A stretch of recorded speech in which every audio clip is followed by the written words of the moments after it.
you know, I feel quite sophisticated in the back of this car. It's got nice comfy seats, nice beige interior, very soft and nice on the eyes. There's even a sort of movement beneath my bottom. It's apparently called a massager. I'll leave it there. There's even a nice vanity mirror for your missus if she's sat next to you. You know, check her lipstick after you've been snogging her in the back in silence. There's a blind. It's cool, isn't it? This one's got a sunroof as well.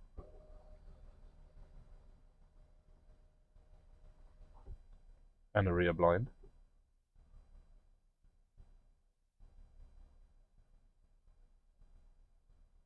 Yeah. Well, kitted out, you get the idea, don't you? And there's even a TV in the headrest in case you want to watch a movie with your missus, you know, may want to take a trip down to Bombay, you know, hold some hands, feel like you're the boss and, you know, oh, I'm the real shit and all that. Anyway, the point behind this video today is that if you've got 15 lakhs to spend, 15 lakhs, you could probably bag yourself one of these. It's a 2009 S350 W221. Brilliant engine. In fact, the V6 in this platform is actually an American-derived engine, very popular in the States in this era. We're going to discuss the pros and cons to spending between 10 to 15 lakhs and buying one of these, because there's a lot you're getting for your money when you consider an S-Class, but there's also a lot of catches. I've had a lot of people ask me over the years, I want to buy an old S-Class. It's great value for money. I'm getting a lot for my money. It's worth putting it down. Yeah, if you find the right one, and chances are when you're looking for a 15-year-old car, that's going to be difficult to find. But today I'm going to help you with some expenses and some of the most common problems that you find in the S-Class. And then we're going to compare it to buying a brand new Octavia for probably around the same money, or maybe buying a base Fortuner or something equivalent. And let's see if we can help you buy the right car with your money. Starting with the air suspension. One of the most problematic issues the 221 has is faulty air shocks. Now, if you were to buy a new air shock, a single piece, say from a company like Bilstein or Arnott from America, which are very good German and American aftermarket brands, you'd be looking at prices of northwards of 85,000 rupees for one. That's before we talk about changing arms and links, tie rods, and things like that. If you were to send it to Mercedes-Benz showroom or the dealership, for example, probably £1.5 lakh. Something to keep in mind before you buy. Get it checked. Nearly all S-Classes, not just of this age, but even a couple of years down the line, have problems with their lumbar support. And that's basically due to a pneumatic problem that happens within the seat and it just stops working. Now, don't get me wrong. The V6 unit in this car, it's smooth, delivers more than enough power, can be a bit thirsty, but there is a problem, or can be a problem, and that happens with the tumble flaps on the car. The tumble flaps are part of the intake manifold, and they're made of plastic.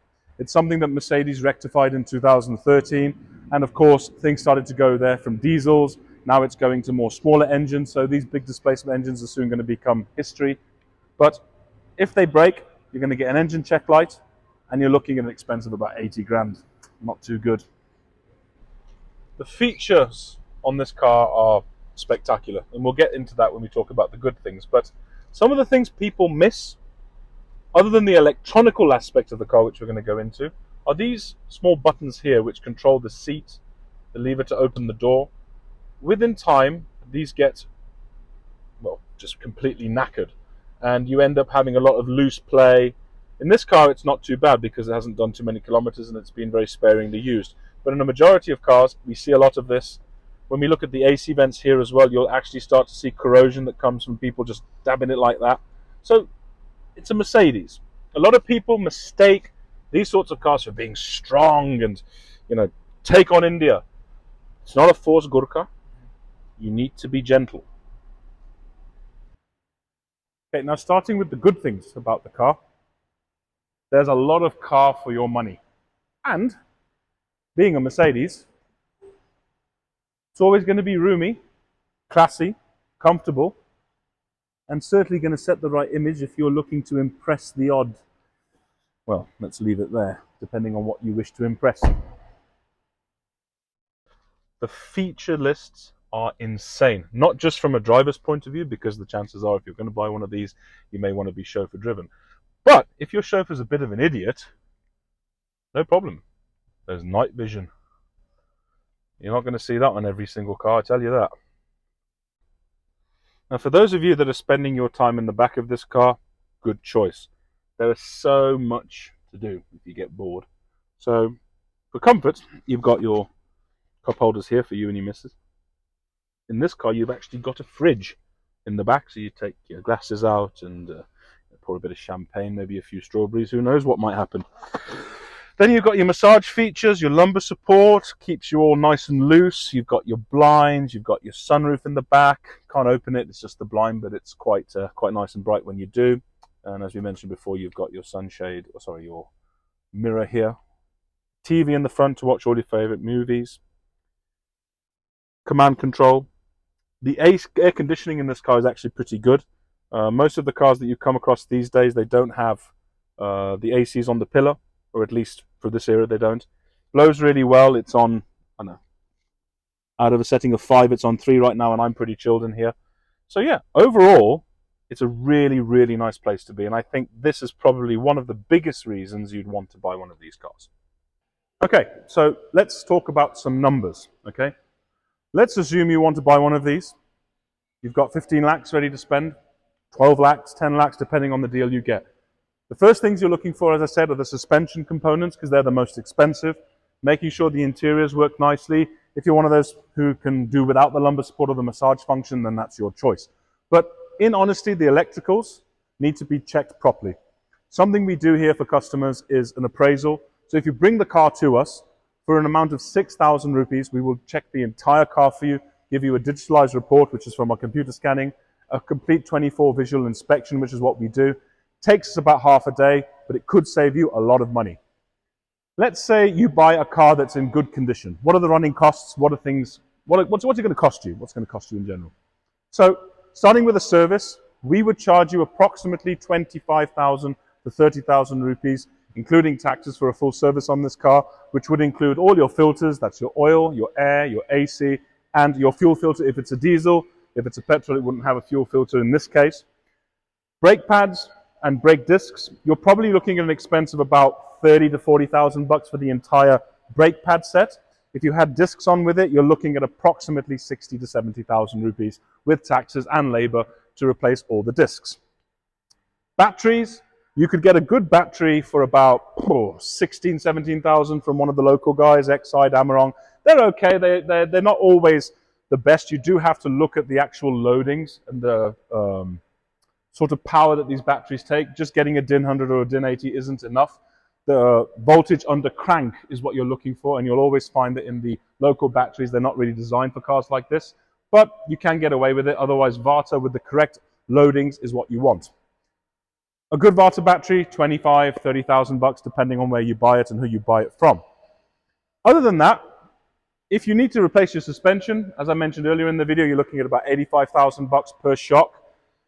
Arms, very expensive because they're very big to hold up such a big shock and a heavy car. So yeah, you're probably going to be looking at about 35 to 40 grand for just 2 lower arms in this car. So in terms of maintenance cost, if you're going to buy a bag of nails, as I call it, and you want to do the whole repair thing, getting up for scratch, you buy it for 10 lakhs, keep a good 5 to 6 lakhs in the kitty to do up the whole car, provided there's nothing wrong with the rust or body of the car, all right? If you had to repaint the car, with us you could do a local option, which would be approximately between 70 to 90 grand. Anything further than that, about a lakh and 10, lakh and 30.